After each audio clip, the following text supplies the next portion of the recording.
সেই প্রোগ্রামটি হচ্ছে ইন্টেন্সিফাইড আইএসসি ক্যাম্পেইন।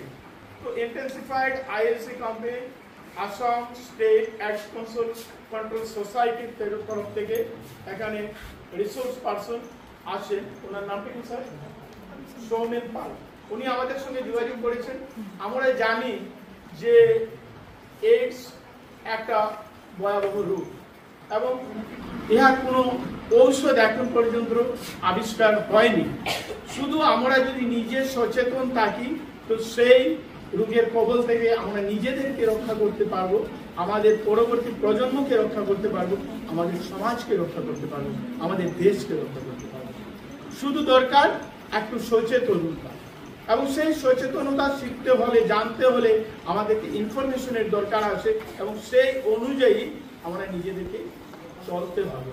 এবং সেই চলার জন্য সেই আমরা অস্থির মানসিকতা হলে হবে না, আমাদের বিজ্ঞানসম্মত চিন্তাধারা থাকতে হবে। সেই কারণে আজকে আমাদের মধ্যে রিসোর্স পার্সন উপস্থিত আছেন, সঙ্গে আমাদের শিক্ষক মন্ডলী, আমাদের হায়ার সেকেন্ডারি একাডেমিক ইনচার্জ শ্রদ্ধা চন্দনা সিনহা মহাশয়া এখানে উপস্থিত আছেন, আমাদের স্কুলের সিনিয়র মোস্ট টিচার শ্রদ্ধা বিজয় ভূষণ দাস মহাশয় উপস্থিত আছেন, আমাদের সহকর্মী পার্বতী চক্রবর্তী, সঞ্জালী ম্যাডাম এবং মীনাক্ষী ম্যাডাম উপস্থিত আছেন, আমাদের এই ক্লাস্টারে খুব অ্যাক্টিভ সিআরসিসি মানস নাগ মহাশয় উপস্থিত আছেন, আমাদের এখানে ডিস্ট্রিক্ট ডিজাস্টার ম্যানেজমেন্টের 2 ভলান্টিয়ার্স, একজন নাম আরেকজনের নাম স্যার রাহুল শুক্লবর্তী, আর একজন ভলান্টিয়ার আছেন, এবং সবাই এই সমাজের সঙ্গে সমাজসেবার কাজে জড়িত। তো আমি তোমাদের কাছে আজকে আবেদন রাখছি, একটু মনোযোগ দিয়ে একটু শুনবে, বেশিক্ষণ সময় উনি নেবেন না, উনিও খুব ব্যস্ত মানুষ, তবু তোমাদের জন্য এখানে এসেছে এবং সরকারের তরফ থেকে সেই ক্যাম্পেইনটা চালানো হচ্ছে সেই কারণে যে আমরা যাতে সচেতন থাকি। এবং স্যার কাল বলেছেন, আমি আজ বলছি যে আমাদের 2020 ন্যাশনাল এডুকেশন পলিসিতে একটা জিনিসই বলে যে আমরা এই generation 21st century scale educated person মধ্যে যারাই আসছি, উঠে আসছি, সব যাতে আমরা হিউম্যান রিসোর্স হতে পারি, আমরা যাতে সব স্বাবলম্বী এবং সুনাগরিক হতে পারি। তো আমাদের হাতে শুধু আমাদেরকে রক্ষা করার দায়িত্ব না, আমাদের সমাজকে রক্ষা করার দায়িত্ব, আমাদের পরিবারকে রক্ষা করার দায়িত্ব, আমাদের দেশকে রক্ষা করার দায়িত্ব।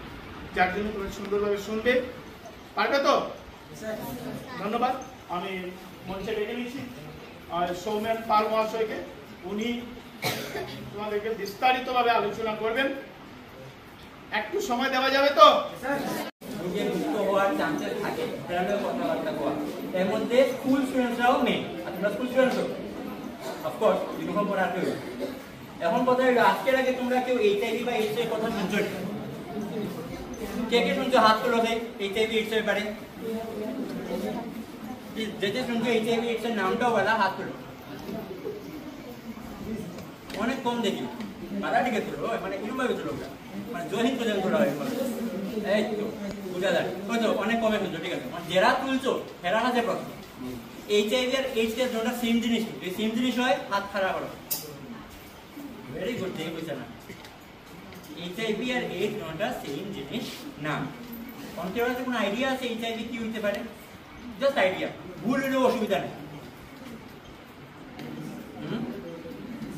ঠিক আছে। জানাতে আমি জানিবার লেগে আছি। এইচআইভি এটা ফুল ফর্ম হলো গিয়া হিউম্যান ইমিউনো ডেফিসিয়েন্সি ভাইরাস। এটা কি একটা ভাইরাস নামই আছে, হিউম্যান। তুমি ঠিক আছে, human immuno deficiency virus. Keyword হলো গিয়া ইমিউনো ডেফিসিয়েন্সি। ইমিউনো ডেফিসিয়েন্সি, কেউ আইডিয়া আছে ইমিউনো ডেফিসিয়েন্সি মানে কি? তা ইমিউনিটি সিস্টেম, ইমিউনিটি সিস্টেম শুনতো তো? ইমিউনিটি সিস্টেমে কি করে? আপনারে বাঁচায়, রোগ থেকে বাঁচায় না? বাংলায় কি হয়? রোগ প্রতিরোধক শক্তি, এটাই হলো ইমিউনিটি সিস্টেম। আর যে আছে বলতে পারবো, এই আগে আরামসে বই দেখবো, ওই আছে ইমিউনিটি সিস্টেম। ভাবি যাও তোমার বডি হইল গিয়া একটা দেশ, তোমার বডি কি? দেশ মানে কান্ট্রি, রাইট? মানে আমরা দেশের নাম কি? ইন্ডিয়া। আর ইন্ডিয়ার বর্ডার করা যায় কি? যে আর্মি আছে, এটার নাম ইন্ডিয়ান আর্মি। যখন পাকিস্তান থেকে অ্যাটাক হয় তখন কে আমরা বাঁচায়? টেররিস্ট অ্যাটাক করে কে বাঁচায়? যখনই কোনো উল্টা পুল্টা অ্যাটাক হয় আমরা আর্মি বা পুলিশে বাঁচান না, ঠিক তেমনি আমরা শরীরের ভিতরের মধ্যে ঠিক তেমনি আমরা পিছন দিকে শুনতে শুনতে মাতিও না, আমার কথা শোনা মুখ বন্ধ করে কান করবো।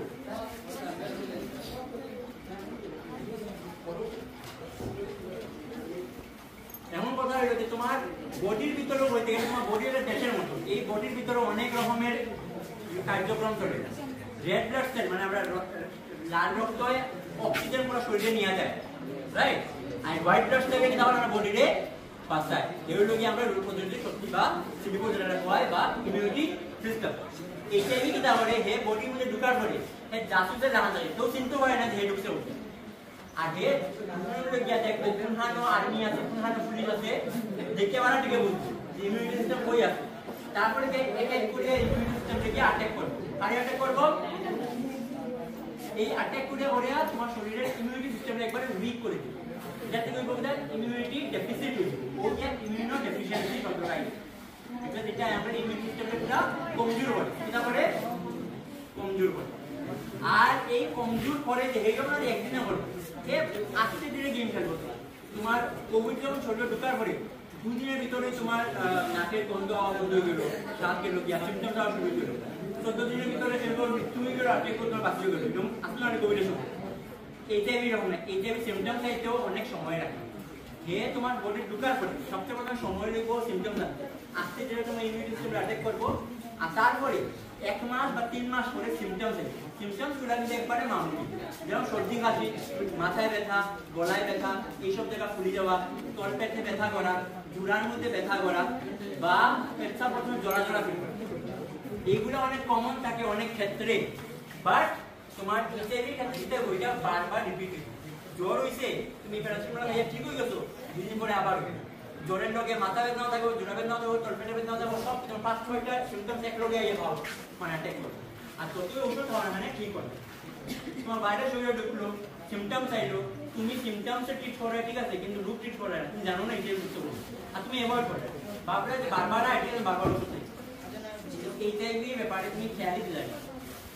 এরপরে একটা ব্যক্তি বিশেষ এটার ভিতরে এইচআইভি ভাইরাস ঢোকার পরে বারবার এইসব রোগ হওয়ার পরে ট্রিটমেন্ট না করে যে থাকি যায় যে মানুষের ভিত্তি করে, কোনো মানুষের 2 বছর, কোনো মানুষের 10, কোনো মানুষের 15, মানুষের ডিপেন্ড করে। কিন্তু এক না একদিন এইডস হয়ে যাবে যে এইচআইভি ট্রিটমেন্ট নাও। আর এইডস হইলে কি হইব, তোমার এইডস হওয়া মানে পয়েন্ট অফ নো রিটার্ন, ওরা তোমার কিছু করার না।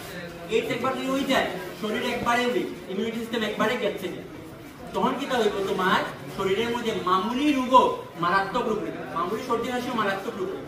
ইনফ্যাক্ট কয়েকদিন আগে মানে 1-8 মাস আগে আমি আমার মারে রান্না করতে মার মানে শব্দ কাটতে একবার তোমার ওখানে আঙ্গুল কাটার 2 দিন পরে আবার ঠিক হয়ে গেছে, বুঝা জানি ঠিক আছে আঙ্গুলটা। কিন্তু যদি আমার এইচআইভি হইতো বা এইডস হইতো, এই আঙ্গুল কাটার থেকে আমার মারাত্মক খাওয়া হইতো। কারণ কেন, কারণ আঙ্গুল কাটা বা মামুলি সব কিছু সময় অনেক জাম শরীরের ভিতরে যায়, এটা যায় জার্মস যায়, তোমার শরীরে বাঁচাইবার তরিকা নাই, ইমিউনিটি সিস্টেম একবার ডাউন হয়ে গেছে, এই শরীরে ইমিউনিটি সিস্টেম নাই হয়ে যায়, আর তোমার এই জার্মস চলে যায়, বইটা গাড়ি করার কিছু নেই, আর তোমার শরীরের মধ্যে অনেক সময় ঢুকে। এইটা কি তারপরে এইচআইভি আইয়া আরামসে দেখবো কই আছে পুলিশ দেখে অ্যাটাক করবো, এই যাওয়ার পরে আরামসে বইটা এ বইয়া বিছনা শুইয়া ফোন করিয়া বই ডায়াবেটিস আইড একটু ভালো একটা করবে, ডায়াবেটিসের লগে আরো বিভিন্ন রোগ এটা সব ওই বন্ধু আয় আমরা এখানে আইয়া পার্টি করব, মজা করব, তারা একটা করে ঢুকবো,